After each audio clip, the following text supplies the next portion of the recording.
It's just a style thing. It's basically all, you have to have all of those together in accordance to budget law. It's just a style. They haven't broken them out into 3 different resolutions for that. But they're all making the motions that you have to under budget law.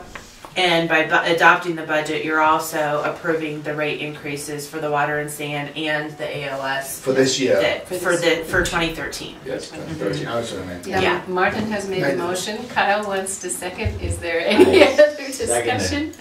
Okay, all in favor? Aye. Aye. Great. Okay. Wow, that was pretty smooth. Okay. Smooth. So, Lindsay, I think that is Lindsay, all thanks that so we much. needed. Alrighty. Thanks so much. Thanks, Lindsay. Have a good Thanksgiving. Yes. Thank you. Thank you. All right.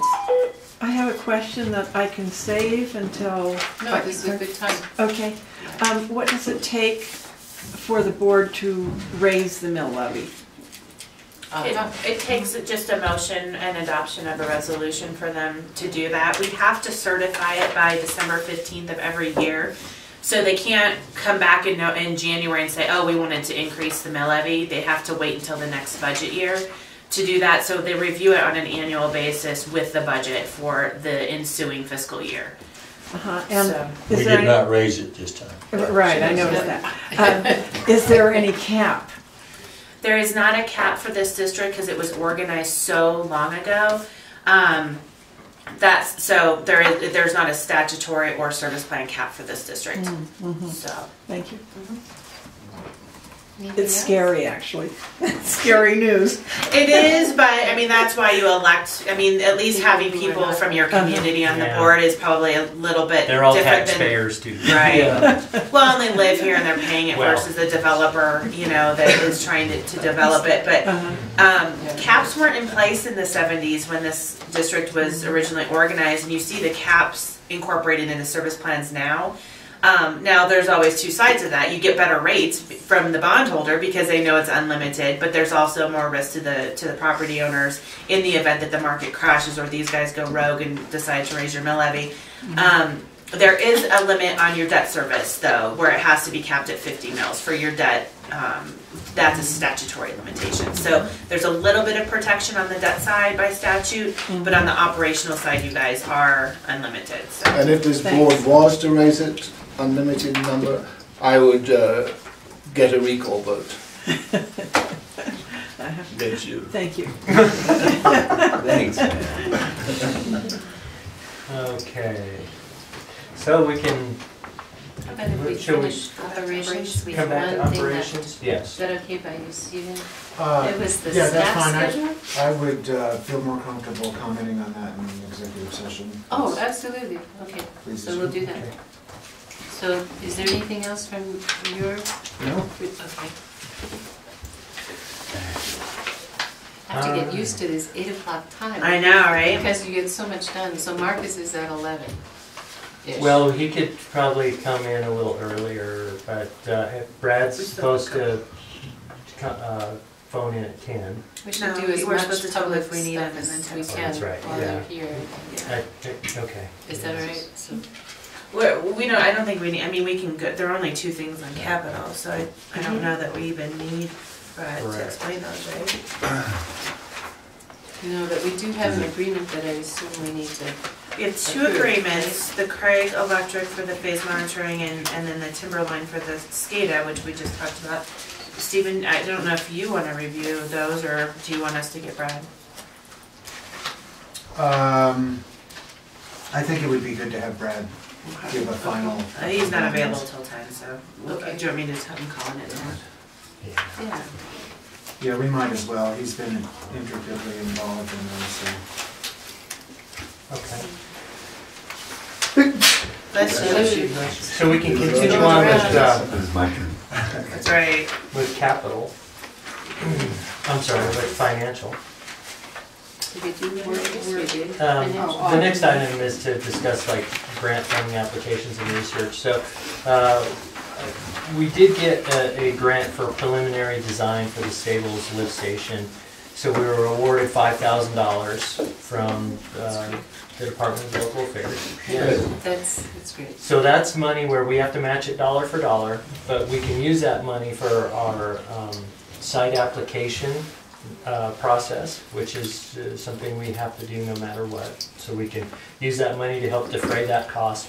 And then also we can prepare an application for a larger grant. It would also be a dollar for dollar matching grant to make improvements to that particular lift station.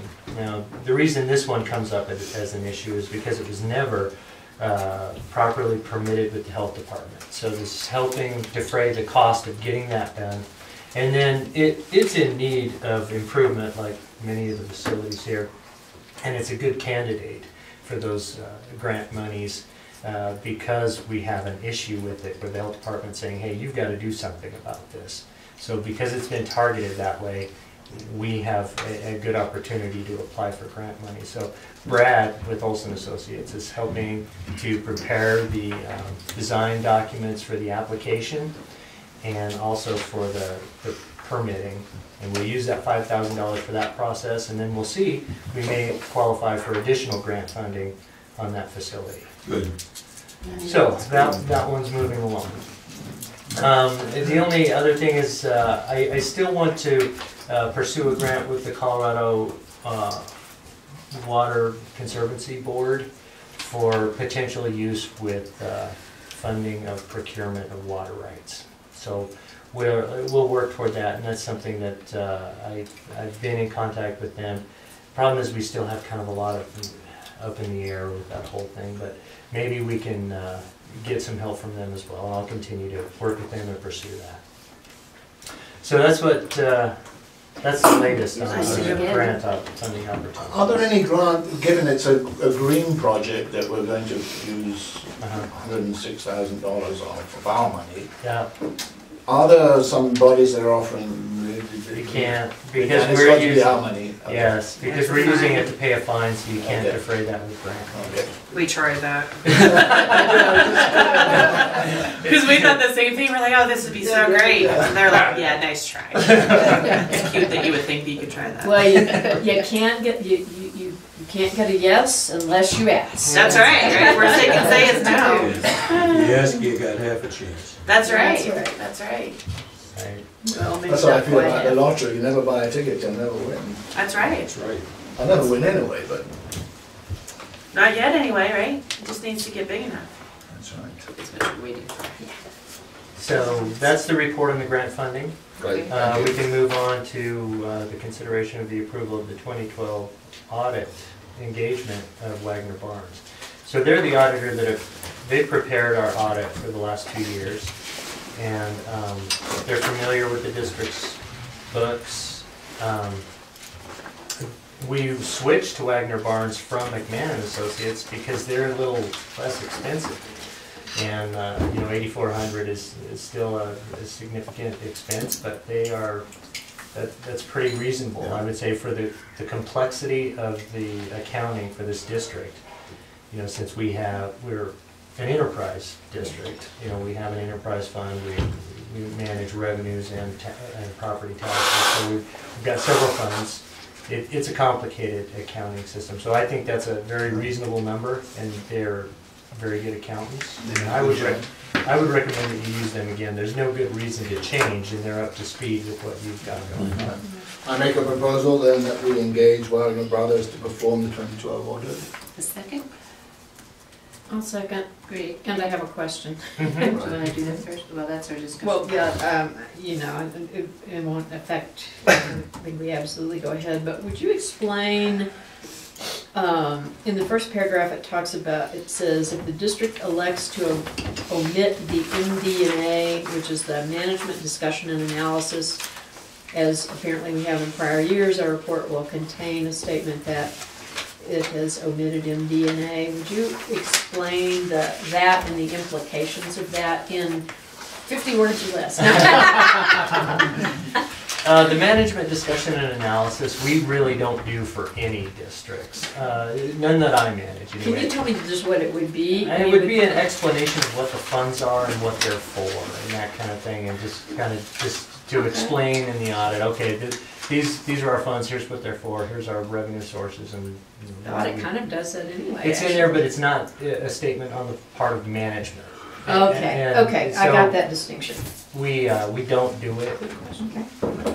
I've never done it, in fact, for any of my districts. And then the other question is there anything in this letter of agreement that, you know, is different or should cause us, like, any concern? Because it puts a lot, you know, it does put onus on us to do this and do that.